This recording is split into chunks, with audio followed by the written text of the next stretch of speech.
Bismillahirrahmanirrahim. Assalamualaikum warahmatullahi wabarakatuh.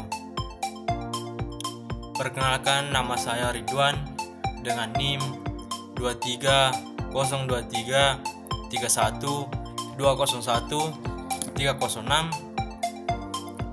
dari program studi Teknik Pertambangan Fakultas Teknik Universitas Andi Jemah semester 5. Melalui video ini saya akan membahas terkait materi metalurgi, yaitu hidrometalurgi dan pirometalurgi yang diampu oleh Bapak Cesar STMT. Hidrometalurgi merupakan salah satu cabang keilmuan dari metalurgi ekstraksi yang mempelajari proses ekstraksi, pemurnian, dan daur ulang logam dengan menggunakan larutan aqueous. Tahap proses pengolahan bahan galian dibagi menjadi 6. Yang pertama itu karakterisasi biji, merupakan tahap awal untuk mengenal sifat fisik, sifat kimia, dan komposisi kimia seperti ukuran butir, kadar mineral berharga, dan jenis pengotor, agar proses pengolahan dapat dirancang dengan tepat.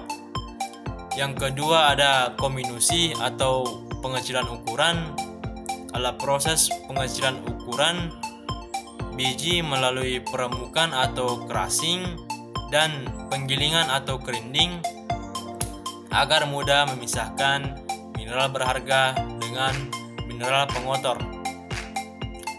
Yang ketiga ada sizing atau pemisahan berdasarkan ukuran, merupakan aktivitas pemisahan partikel berdasarkan ukurannya agar ukurannya seragam.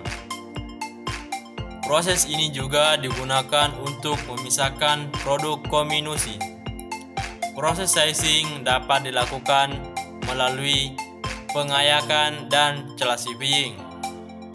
Yang keempat ada konsentrasi atau peningkatan kadarnya, merupakan proses pemisahan partikel berharga atau peningkatan kadarnya dari pengotornya dengan menggunakan sifat fisiknya, misalnya kemagnetan, berat jenis, kelistrikan, dan lain sebagainya.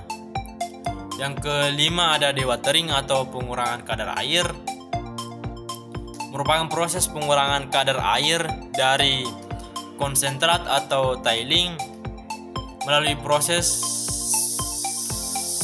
pengentalan, filtrasi, dan pengeringan agar mudah ditangani dan diangkut. Yang terakhir itu atau yang keenam ada material handling, merupakan kegiatan pemindahan, penyimpanan, dan pengangkutan material dari suatu proses ke proses berikutnya dengan menggunakan konveyor, truk, pompa, dan alat angkut lainnya. Selanjutnya ada macam-macam proses konsentrasi, dibagi menjadi 5. Yang pertama itu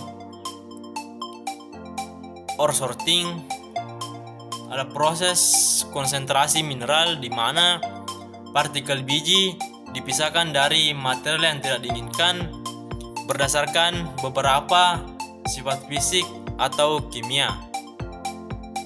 Yang kedua ada konsentrasi gravitasi, merupakan proses pemisahan berdasarkan berat jenisnya dalam medium fluida dengan menggunakan perbedaan kecepatan pengendapan. Yang ketiga itu ada dense medium separator, merupakan proses pemisahan yang dilakukan berdasarkan perbedaan berat jenis atau densitas antara mineral berharga dengan mineral pengotor atau gangue.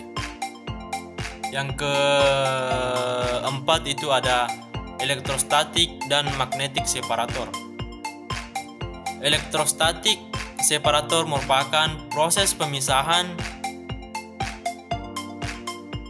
dengan menggunakan perbedaan sifat listrik permukaan antara mineral yang dapat mengantarkan listrik atau konduktor dan tidak atau non-konduktor. Magnetic separator adalah proses pemisahan berdasarkan perbedaan sifat kemagnetan mineral. Yang kelima ada flotasi, merupakan metode kimia fisika yang digunakan untuk memisahkan mineral berharga dari mineral pengotor dengan cara menggabungkan salah satu mineral ke permukaan pulp. Yang selanjutnya itu ada macam-macam proses konsentrasi gravitasi, dibagi menjadi 4. Yang pertama ada sluice box. Air dan mineral dialirkan melalui palung yang dilengkapi dengan rifle atau sekatan. Mineral berat akan tertahan di antara rifle, sementara mineral ringan akan mengalir terbawa aliran air keluar. Yang kedua ada jig, adalah proses pemisahan berdasarkan perbedaan berat jenis dengan bantuan aliran air naik turun atau pulsasi. Mineral berat akan turun ke bawah, sedangkan mineral ringan akan naik ke atas. Yang ketiga ada shaking table.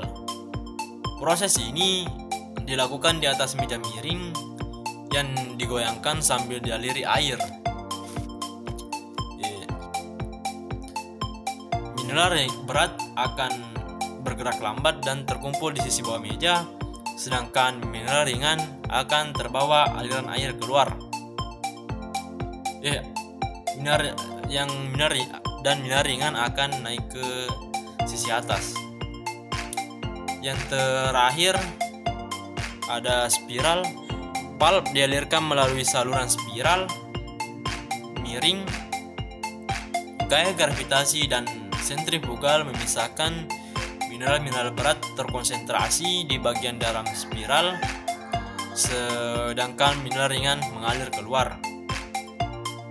Selanjutnya ada macam-macam proses dewatering, dibagi menjadi 3. Yang pertama ada thickening,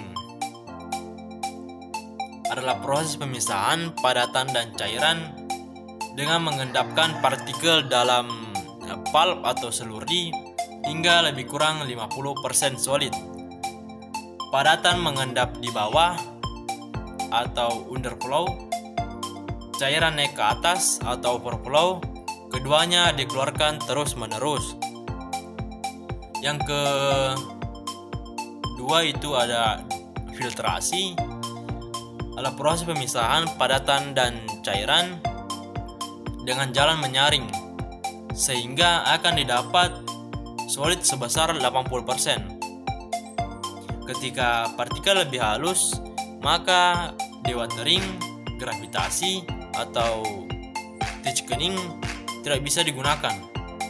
Maka harus menggunakan tekanan. Yang terakhir ada drying, adalah proses pemisahan padatan dan cairan dengan jalan pemanasan. Sehingga padatan betul-betul bebas dari cairan dan didapat 100% solid. Selanjutnya ada proses utama dalam ekstraksi HPAL, dibagi menjadi 4. Yang pertama itu autoclave. Pada tahap ini biji laterit dicampur dengan asam sulfat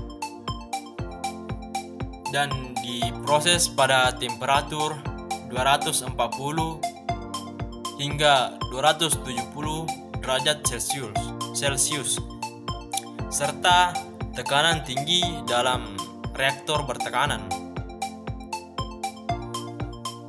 Kondisi ini membuat mineral pembawa nikel dan kobalt larut ke dalam larutan, sementara residu padat tetap tertinggal.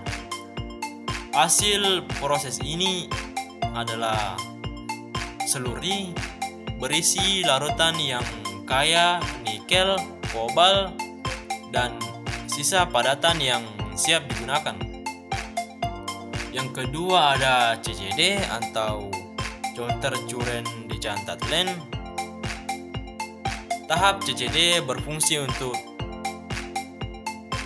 memisahkan larutan hasil pelindian dan residu padat. Seluri dari autoclave dialirkan ke serangkaian tangki pengendapan sehingga padatan mengendap. Sedangkan larutan bersih di bagian atas akan diambil sebagai PLS atau Pregnant Leach Solution.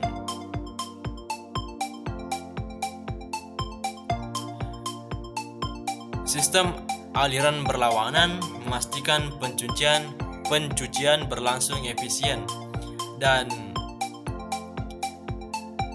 logam terlarut dapat diperoleh semaksimal mungkin. Yang ketiga ada FE atau AL removal neutralisation. Pada tahap ini, larutan PLS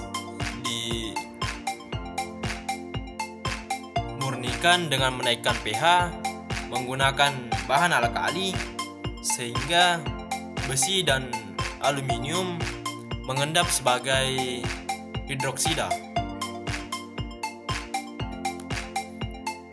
Setelah pengotor utama terpisah, larutan kemudian dimurnikan untuk mengurangi keasaman dan menghilangkan sisa pengotor minor lainnya.